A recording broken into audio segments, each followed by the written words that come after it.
Verset 1. Verset 1 à 14. Célébration de la Pâque et institution d'une Pâque supplémentaire. On aurait pu penser, d'après l'Exode, qu'après la première Pâque en Égypte, les Israélites ne devaient plus célébrer cette fête qu'après leur arrivée en Canaan, arrivée qui ne paraissait pas alors devoir tarder longtemps. De là l'ordre que Dieu donne maintenant à Moïse.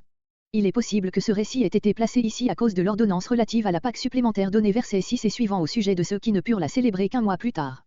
Verset 1 à 5. L'ordre de Dieu. Verset 2. Que les fils d'Israël fassent.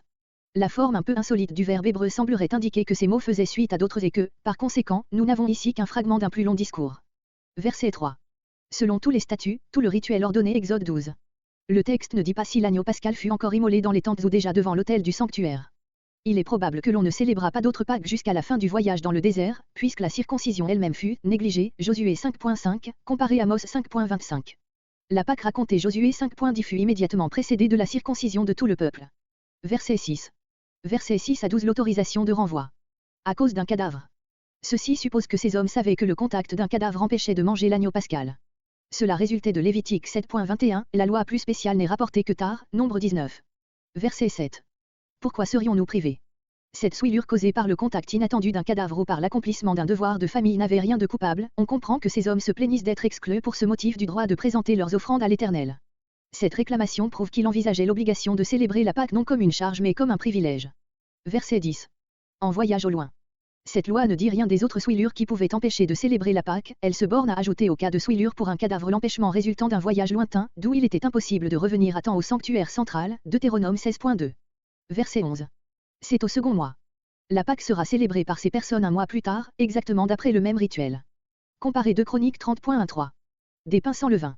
Il faut conclure de cette prescription que, à côté de la manne, les Israélites avaient assez de farine pour qu'au moins le soir du repas pascal on pût manger des pains sans levain. Verset 13. Verset entre 13 et 14. Gravité de l'infraction. Retranché de son peuple, voir Lévitique 7.20, note. Cette pénalité ne se trouve pas encore dans la loi de l'Exode sur la Pâque.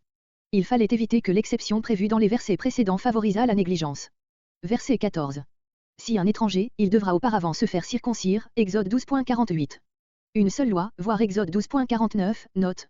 Indigène. Comparé Nombre 15.30, celui qui est né d'entre les fils d'Israël. Verset 15. Verset 9.15 à 10. Dit les signaux du voyage. Au moment où le peuple va quitter le mont Sinaï, nous trouvons l'indication des signaux employés dans le voyage.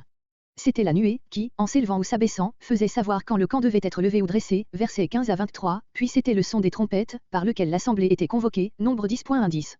Versets 15 à 23. La nuée. Ce qui est ici raconté s'était déjà passé le premier jour de la seconde année, Exode 40.17, Exode 40.34, et avait été raconté dans ce même chapitre de l'Exode, versets 36 à 38. Le rédacteur le répète ici au moment du départ avec l'intention de le développer avec plus de détails, versets 18 à 23. Qui sert de tente au témoignage. Les expressions d'arche du témoignage, Exode 25.16, de voile du témoignage, Lévitique 24.3, de demeure du témoignage, Nombre 1.50, montrent quelle était l'importance capitale des deux tables de la loi, qui étaient envisagées comme le centre auquel se rapportaient toutes les parties du sanctuaire.